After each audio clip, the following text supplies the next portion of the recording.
Hey, Inspired Tribe, how's it going? Welcome to the Inspired Livestream here on the Inspired channel. My name is Jean Nolan. This is my wonderful wife. Sorry. I always turn it down, but for whatever reason, it's never working. This is my wonderful wife, Kristin Nolan. You want to say something, honey? Oh, hello and welcome. I'm already in the chat and writing. She's already in the live chat. She's the wise voice to the side of the camera in the thumbs of the live chat. You know her. You see her. It is Monday, February 21st. We're on the eve of 2/22/2022. A lot of twos tomorrow. But today it's February 21st, 2022. It's unbelievable how this decade is just racing through. And Inspired Tribe, we continue to be healthy, wealthy, whole, and free throughout 242 live streams and then some. And we want to thank you that you're here with us. Please repeat after us. We're healthy, wealthy, whole, and Inspired Tribe, we're unapologetically free. This is just something that we affirm every day. We live every day. We breathe every day. And it's really important to do that. So let me welcome you in a live chat, and then we'll give you a quick update on the situation in Ottawa, Canada. I spoke with Tim Coder yesterday, who's a member of Canada Unity, one aspect of this group that's been active. And then we'll dive into today's topic, which has been, for Kristin and I, one of the most consequential phases in our lives when we learned about this. It has been one of the most consequential things that we ever rediscovered in our lives. It has changed the trajectory of our lives completely. And we want to bring you into this topic as gently and as easily as possible. It's quite complex. And so the topic of today's live stream is, are you a person or do you have a person? We'll talk about that in a little bit. Let me welcome you all in the live chat. Then we'll talk about Canada, and then we'll dive into today's topic. So sit back, open your heart vortex. This is where you really receive truth, where you really receive wisdom. It's a co-creative experience. So please open your heart vortex, open your mind, and stay with us. I see Robert's here today. Good to see you, my friend. Mation info. Then we see Monique. Hey, Monique. Glenn is here. Good to see you. Clayton, Picnicky, Lee, welcome back. Then we have, scroll down. They've been talking for a while here. Mike, how's it going? Good to see you. Zbigniew, good to see you. Then we have Saskia, Vigitz, Stuart, Sue, Miss Patty. Oh, Miss Patty. There you go. Caroline. Very good to see you. Dragon Baron. Half Century Farm. Welcome back. Good to see you. Maria, that's Maria. I know, but people don't know who I'm calling out if I don't say her YouTube handle. M. Pierce is here. Good to see you. Fiery Sears. Michael Hobbs. So many familiar names. Johnny, Sarah, Nicole, Nicola, Teocor, Alan, Trisha, Lindsay, Karen. Hey, Karen ist aus Wien hier. Hallo Karen, wie geht's dir? So good to see you all. My apologies if I don't mention everyone. Dora is here. Sugar Bee, Luna, Brian, Danielle. Good. Wonderful to see you guys. So let me give you a quick update on Canada. As I said, I have been in touch with a number of people. We have been in touch with a number of people on the ground in Canada. Some directly in Ottawa, and some that are pretty close by.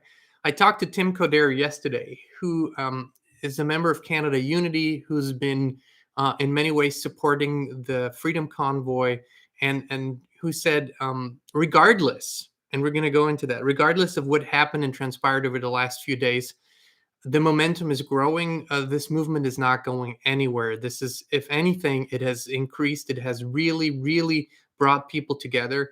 And a lot of things were revealed over the last few weeks, 3-4 weeks. So let's begin with the practical obvious, the red zone. That's what they call the zone around the parliament, which has been the main zone where people gathered and peacefully protested and stayed for the last weeks, has been cleared. As we all know, and we have seen the footage, it hasn't been all that peacefully cleared. There's been mounted police that rode into a group, 2 people were injured in that. But aside from the injustice that happened there were no casualties, there were no further injuries. So this is something that's worthwhile and important to mention. Um, Tim, just like anyone else who I spoke to, and this is also probably really important for you to mention, never throughout these weeks, 3-4 weeks, have I ever felt when I talked to them any anger. Never have I felt any violence in their voice or anything like that. This is what really prompted us and inspired us deeply to cover this movement, and we will continue to cover it because for the first time we truly felt that something is rooted in a peaceful but very, very stand your ground kind of energy. That's what the Freedom Convoy in Canada really exudes. That's what comes from everywhere. And so everyone we talked to, everything we've seen was in that energy. And this is why this movement has, gained so much momentum. Tim has told me that I quickly want to touch on the government side of things. More than anything, if there was still a mask on the Canadian government and especially the Prime Minister, then there you go, showing the flowers. No, it's just not in balance. So there you go. If there was still a mask on, the mask has come off. We've seen kind of the desperation in these acts. We've seen that the way they acted, no willingness for dialogue. And this coming from the same guy that just not even 2 years ago, said to the media in light of the farmer protests in India that Canada will always support peaceful protest and human rights no matter where around the world. So it was, what it shows, what the actions show, the invoking the Emergency Act, which is basically martial law. It's when a wannabe dictator gives him or herself the actual powers of a dictator. But we'll get into that later today. And so all of this happening, Tim has said, has really shifted the momentum in the Canadian public. He said, and we all agree on that, there's a certain group of people everywhere in every country that are so hypnotized, that are literally beyond reaching. There is no facts. Facts don't matter, and because it's really they're hypnotized, right? It's hypnosis, and when you're hypnotized, you're in such an altered and controlled state of mind that you really don't have the ability to perceive and contemplate facts or alternative perspectives. So that group of the population is what we call lost. There's no point, absolutely no point. It's a waste of time, energy to even try to communicate with them. Completely senseless. But what Tim said, and that's the perception that they're receiving from everywhere, is that the on the fencers, people that were watching this, that didn't go along with it, that had a feeling something's off, that grudgingly went along with the restrictions, they're absolutely coming over to the side of freedom, to the side of regaining a sense of sovereignty over their own decisions and over their own lives. This is really encouraging. There's other groups that want to continue and will continue um, in this protest, in this form of expression. Groups are still gathering around Ottawa, and so this is a movement. It's not a one-off protest. It's not a short lived thing. It's really something that's going to continue to go on, just as it will everywhere around the world. The momentum for this has come, and we will continue to talk about this. What is really important here is it needs to happen in a spirit of peace, of unity, and of sheer numbers. What we have going for us right now, and for us, I mean, for the true human families, numbers. We finally are gathering enough numbers of people who are saying, I'm not having it anymore. I'm already on paid or unpaid leave. I already had to take off from work. I already have been fired because I didn't go along with dictatorial, tyrannical demands, or I just don't want to be blackmailed, no matter what your motive there is. So we have the numbers. Now, what we can learn from this movement in Canada, and what we want to continue to bring to the table, is the spirit of love. Because from the spirit of love and true human spirit, you are actually accessing divine properties, divine powers. There's a divine power that joins in with you when you're in the real spirit of things. And this is why this is so powerful. This is why the puppets in positions of perceived power have absolutely no chance to go against this in a long term for sure, but even midterm. This is not going away. And so the momentum for the greatest alliance in human history, the Alliance for Freedom, is here. And the second thing, and this is really important, that freedom is the first, foremost focal point, not religion, not political affiliation, none of that. It needs to be about freedom, because from freedom, all these other things come that are authentic and real and true. So what we can learn from this is that it needs to happen in the spirit of freedom and freedom only. That's how we bring together people from different walks of life, different income brackets, different political affiliation, different religious affiliations, different everything, because it really doesn't matter. It doesn't matter if we look differently. It doesn't matter if we think about the fine print differently. If we agree on freedom right now, and if we stand up for this, then we don't have a chance. We won. So that's really important in this. That's a quick update on what's happening in Canada and with the freedom movement. I know there are so many other countries where things are happening. We can simply focus where our hearts are at in this moment. And I'm sure we'll report on other countries and our country here in the US as well. Alan is asking, I read that UN troops are arriving in Canada. Any confirmation on that? No. About the question of UN troops, NATO, any kind of mercenaries or any kind of hired hands that might have done the dirty work for the Canadian, we can absolutely not confirm anything, and we will not engage in rumors. What we can tell you is that is confirmed, that there are multiple countries that are claiming sovereignty, that have had a buildup of UN presence in their country over the past years, one of them being Australia. That's a confirmed fact. There are a lot of rumors about foreign armies training in Canada on Canadian soil, all of that, but we simply cannot confirm, so we'll not engage in it. So now moving forward to today's topic, and as I said, in the beginning, this has been one of the most consequential realizations in our lives. And the realization didn't happen in one sitting. It didn't happen in one day or one night. It was days, weeks, months, and years of studying, of contemplating, of meditating, of researching to truly understand this. This is really important here. The question that we post in the live stream is, are you a person or do you have a person? And for someone who's never been confronted with this question, it sounds idiotic. What do you mean, am I a person or do I have a person? Am I schizophrenic or something? This is a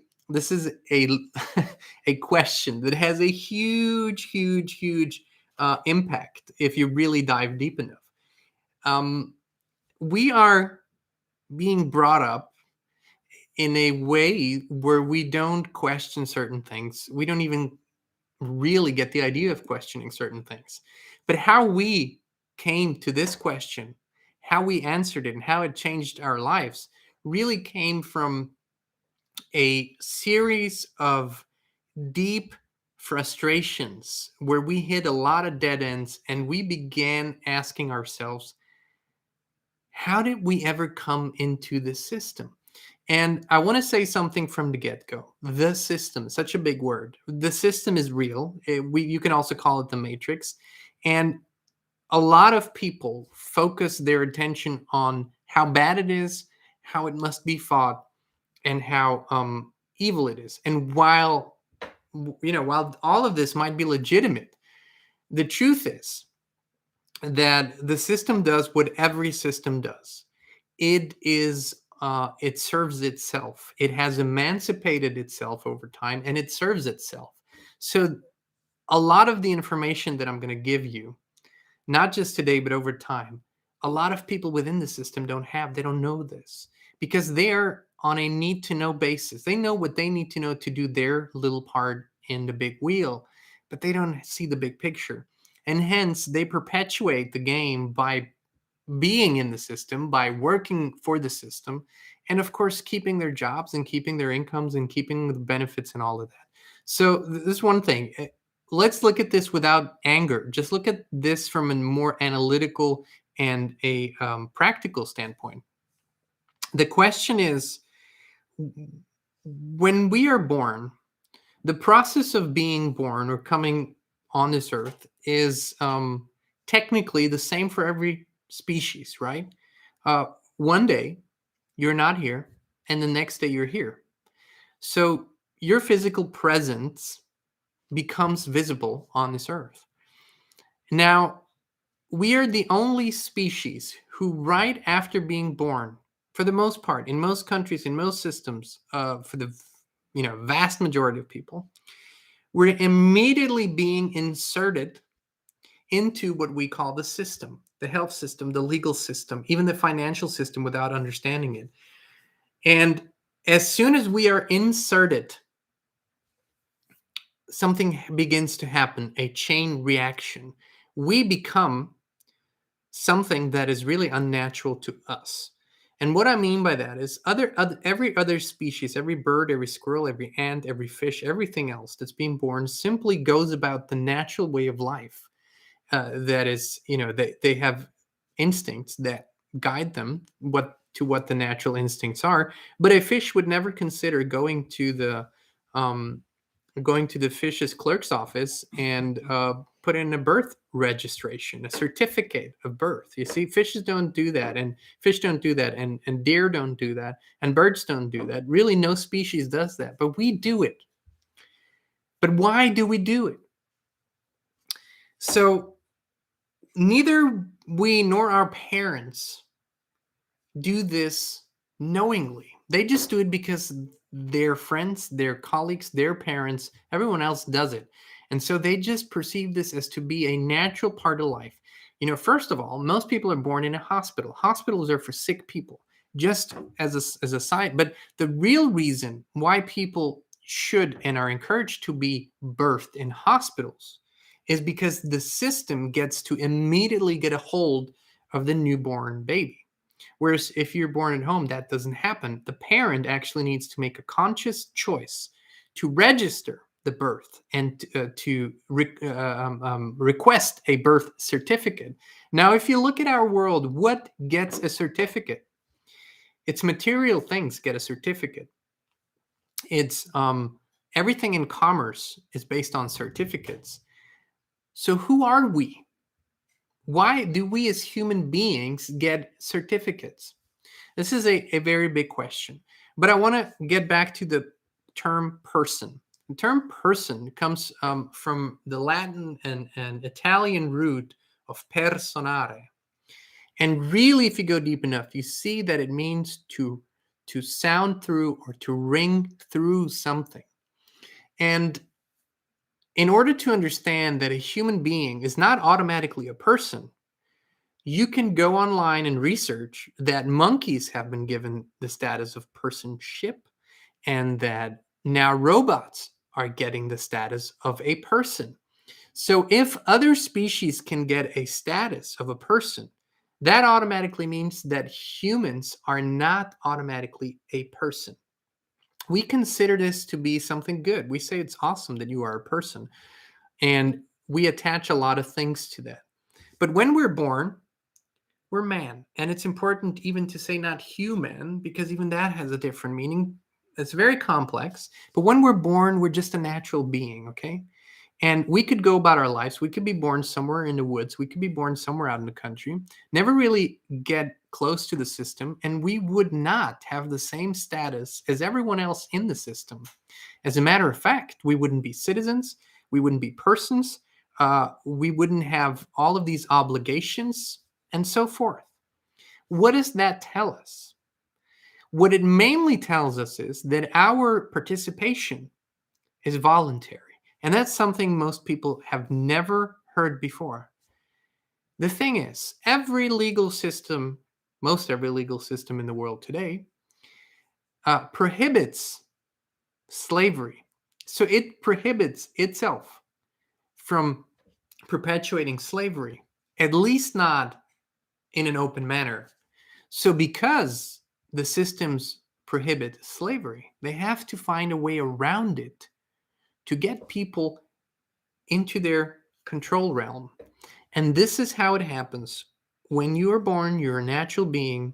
You're not a citizen. You're not a person. You're just a natural being. You're a man or a woman. You're a child. You're born.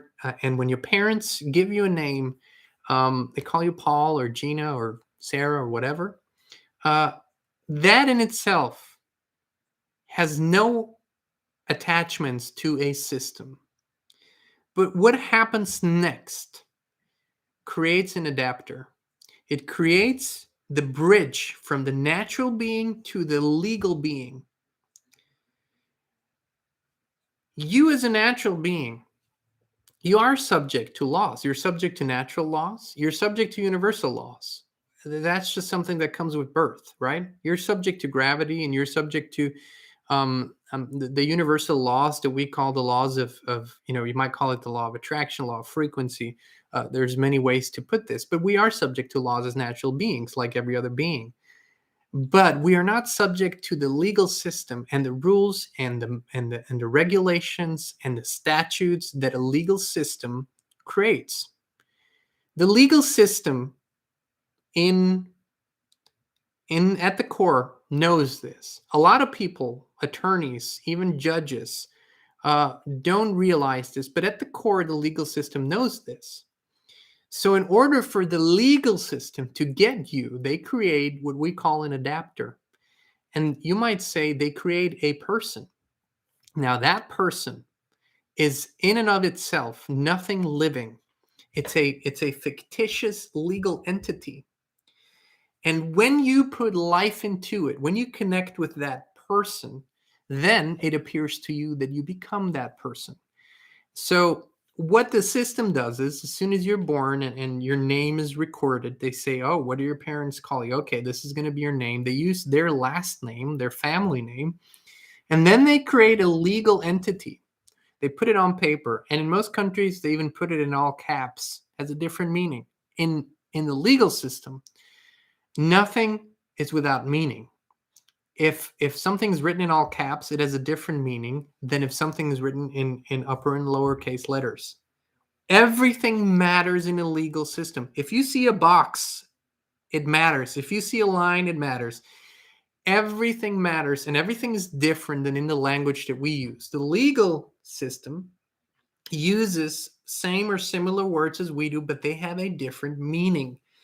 What we use in everyday life, the words, the meaning changes in the legal system. Now, we're never taught these things, so we just assume. But that's why you really need an attorney when you are in court, because the attorney is really translating, because you don't speak the language. But back to that certificate. There's a birth certificate created that has the name on it, but that's not you. That is the legal entity. That is your adapter into the system. Attached to that, depending on where you live, you get a number. You get a social security number in the United States, social insurance number in Austria, and they have different names, but it's the same principle. This number, this name connected to your date of birth has created a legal entity. Throughout your life, most of you embody and put life into this legal entity by identifying with it. But you are not it. You are not it. And another easy way to realize this is people say, hey, they look at their driver's license and say, hey, this is me. No, this is not you. This is the person, the legal entity. The natural human being does not have to apply for licenses or permits. It doesn't have to ask permission. Who would it ask permission from? Because in the natural realm, there's equality.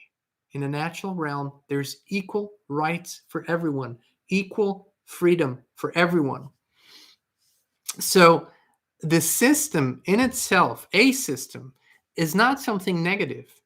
if hundreds of thousands, millions of people live within communities, they will create systems. But this system, this particular system, the legal system and the financial system, which are intrinsically tied together, they have created a completely different set of rules, and they have created what we call statutory law, which is very different from the natural law. And they know if people realized that it was a choice to participate in it, that most wouldn't do it. But all you need to understand in order to realize that it's a choice, if it wasn't a choice, it would be slavery. If you didn't have a choice whether you want to participate in the system or not, then it would be by definition slavery, because then you would be forced to participate.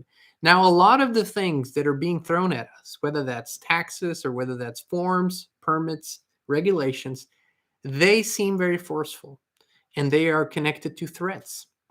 But the threat, in all actuality, can never extend to the living natural being if you do not identify with the legal adapter, with the legal entity, with the legal person.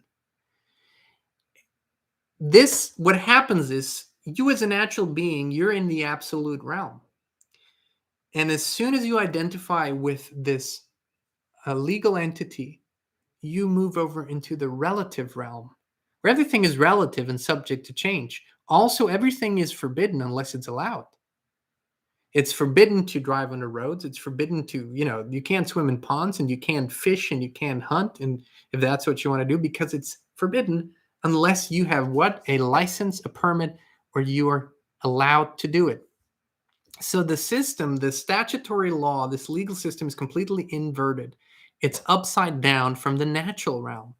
And this is a hard thing to grasp for a lot of people, because we just were infused into the system, never understanding that there's a choice, never understanding there is a realm outside of it, and that we can actually choose. When we have spoken about withdrawing energy, this is what we're talking about. This system, this legal system, is relative, is temporary, is based on human ideas, and it's always subject to change. And the only thing that keeps it alive is that we put life into it, right? Is that we participate in it, is that we comply with it. And so when we withdraw from it, it must collapse, and it must be transformed. Because as I said from the get-go, this is not about a fight. This is not about a war. This is about understanding. It's about truly realizing who you are and what your relationship with it is. And that it is, although it seems like something that's set in stone, not set in stone. It appears to us, we're being brought up to look at the law just like we look at the natural law. People, they tell us you need to obey the legal system just like you need to obey the natural law, but it really isn't that way. And the reason why we even began to study it is because we were in a restrictive, even more restrictive system than right now here, where we were constantly confronted with, you can't do this, you're not allowed to do that, you must do this, which is, in direct opposition to freedom. You cannot be forced to do something you don't want. And we were realizing that by taking a lot of these actions, we were part of a system that where we harm each other as human beings. These systems are designed so that we are at a constant competition with each other, and that in order to make it work, we need to constantly be in a little bit of conflict with each other too, or a lot of conflict. And it just didn't sit well with us that there is someone who constantly tells us what to do, what not to do, when to do it, how to do it. And it wasn't until we began to ask the question, where do I enter this system? When did I actually say, yes, I accept the terms. I want to do business with you. I want to be in business with you. I want to be part of this. We couldn't think of a time in our lives where we were ever asked the question or where we ever answered that question. So we had to ask ourselves, when does a natural being enter this system? And it isn't by being born. As I said before, if you're born somewhere away, somewhere off the grid, and you grow up there, you do not get all these things that other people get. The legal entity, the person, you do not get these things. And so technically, if you, after 20 years in a wilderness, walk into a city and you begin to be confronted with these questions, who are you? What are you? What is your citizenship? All of that. You don't have these things. And they don't know how to treat you. And see, the system says, listen, human, if you want to have rights, you need to become a citizen because we'll give you those rights. And this is the lie and the fallacy. You already have rights. You have rights because you're born. No one can give them to you. No other being or entity has the power to give you rights or take them away from you. That is a relative thought. That is the relative system. That is the challenge that so many people have. They said, well, but if I give up my citizenship, I won't have rights anymore. I won't have human rights. Well, no, you do. You always will. The thing is, as I said before, that the people within the systems don't know this either. Most of them don't. A small group knows, and we've done seminars on this for many years. We used to do that a lot. We used to take meetings with judges, with attorneys, with judges high up in the ranks, just to see how much they know about it. And I will never forget, we were sitting on the lawn, in the grass, in nature, with a judge. Our friend Joe was smoking weed, and we were talking to the judge. And then an afternoon, it was a beautiful spring afternoon, and we walked him through this.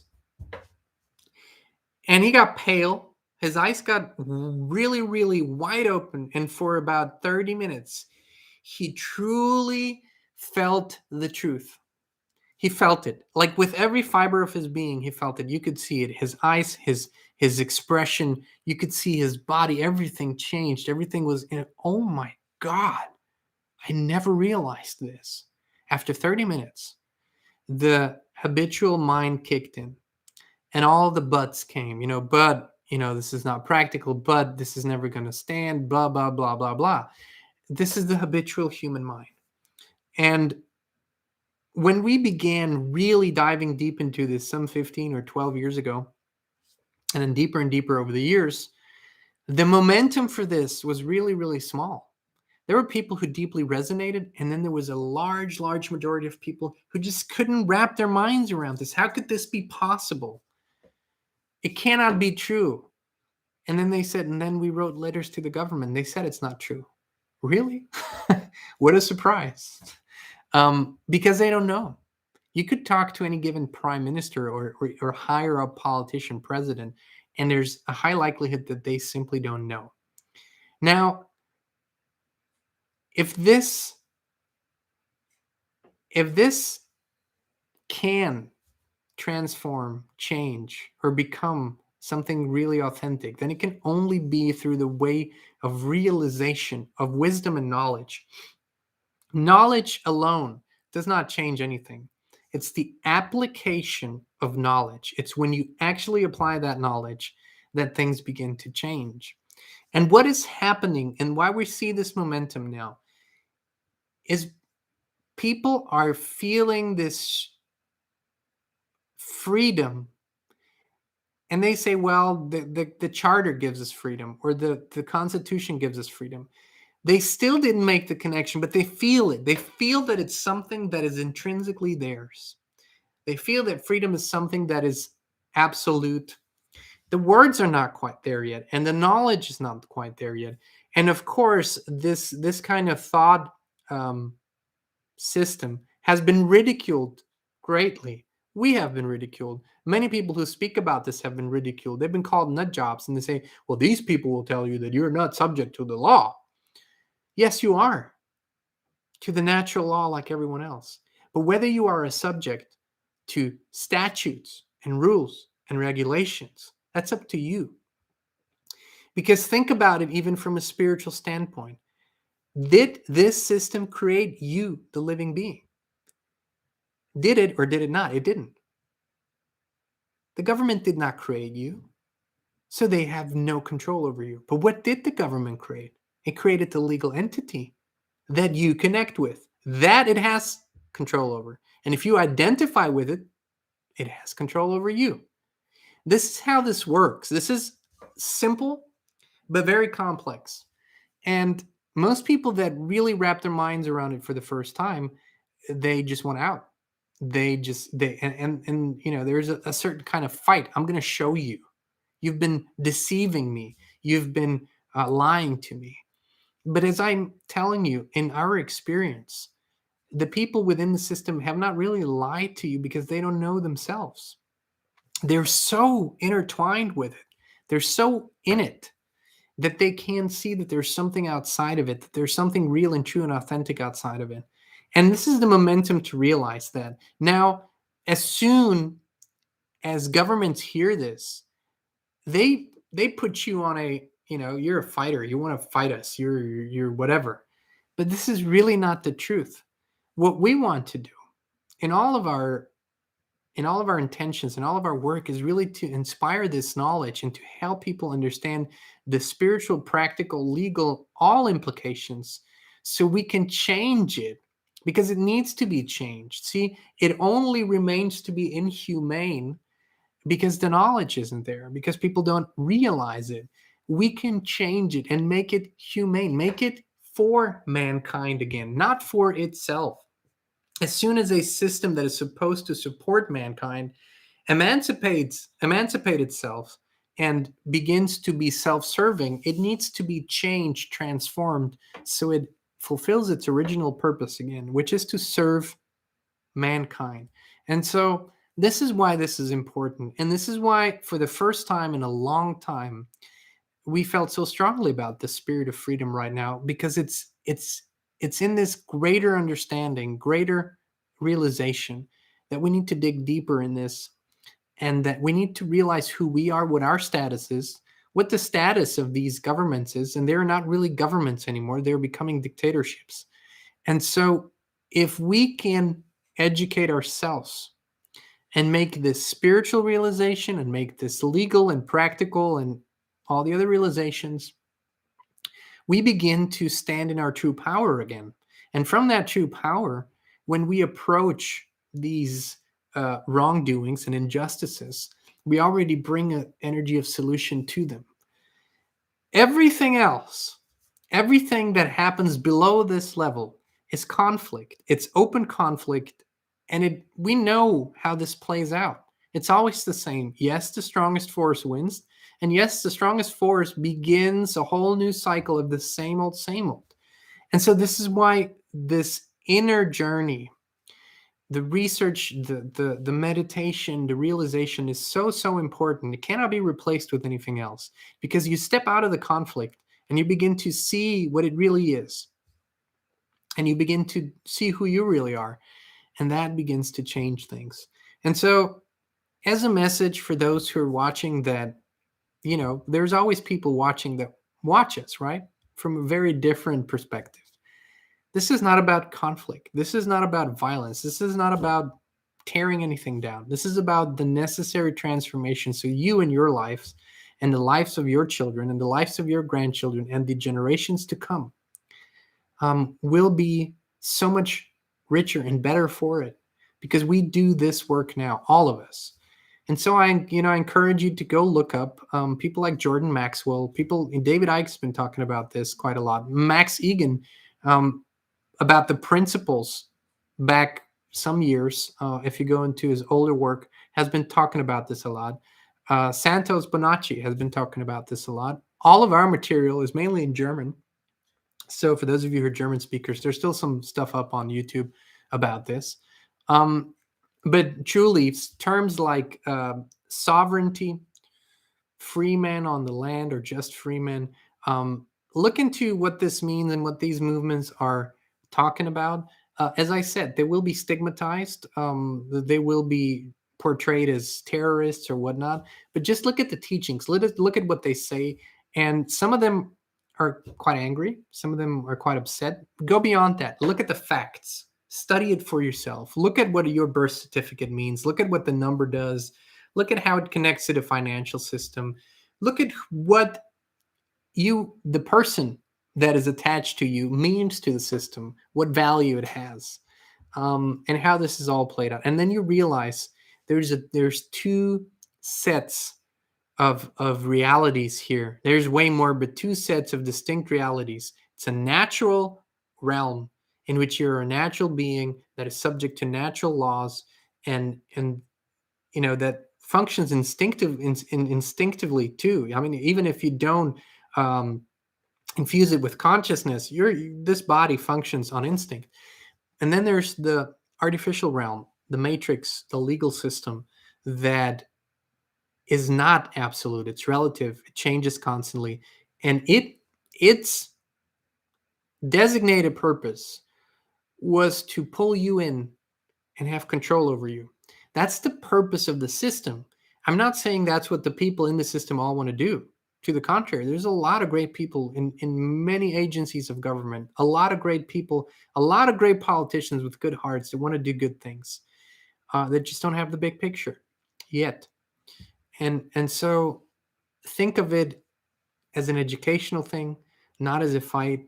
And remember that what we're doing all together is a marathon. It's not a sprint. We will not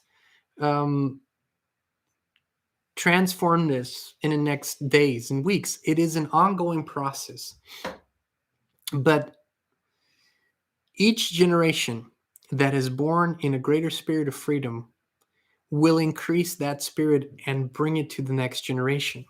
So that's something that we need to keep in mind, that if we can increase the spirit of freedom and sovereignty and natural understanding, then the generations to come will benefit more and more and more. And so if you can look beyond your lifetime, beyond your own benefit from it, and look at the generations to come, it should bring great inspiration. It does to us. It inspires us deeply to realize that if we can do the work now, and if we inspire the next generation to do the work, and for every generation to continue doing the work, that we are co-creating a really, really beautiful state on this earth, that might be heaven on earth. It just might be heaven on earth. So that's the spirit from which we encourage you to come from. And there are days where you get angry, days where we get frustrated, days where we want to go and fight. I mean, in days where it feels like it's necessary. But cool down, go meditate, connect with God. See if God ever tells you to fight. If that day comes, that day comes. But so far, God has never told me to fight, not in the sense of fighting that we see it as humans. Steadfastness, conviction, be who you say you are, do what you say, what you're going to do, and never cease to explore and research until you feel you have found authenticity and truth. It's also very important. So it changes things, changes your life. It's changed our lives completely. Once we realized who we really are, it wasn't even a question whether we will participate in things we do not align with. We just didn't. And it always worked out for us. But you have to be in this truth spirit. Otherwise, it creates a whole lot of conflict and problems for you. So that's the journey. We'll continue to walk it together in many ways, shapes, and forms. But we also want to remind you that you are a sovereign being. You are responsible for your life, your actions, your decisions, and that you do have free choice and free will. And so do we all. So let's embody this, come together in the spirit, and continue to do this beautiful work together. Inspired Tribe. We'll talk a little bit more and in depth about our upcoming Yado retreat tomorrow. I want to leave this pure today with you and go and research deeper. But part of this work is what we're going to do at Yado, not the legal side of things, but the real, true, divine being side of things. All right. So for those of you who don't know what Yado is, it's our upcoming seminar retreat in May 5th through May 8th in Cape San Blas, Florida. We'll talk more about this tomorrow, but for today, just send us an email to info@inspiredchannel.net with the subject line YATO, Yado, you are the one, and we'll send you all the information. So my beautiful Inspired Tribe friends, sovereign beings, free people. We love you all. Thank you for being here with us. We'll be here again tomorrow at 2 p.m. Central, right here on Inspired Channel. Till then, be free, be inspired.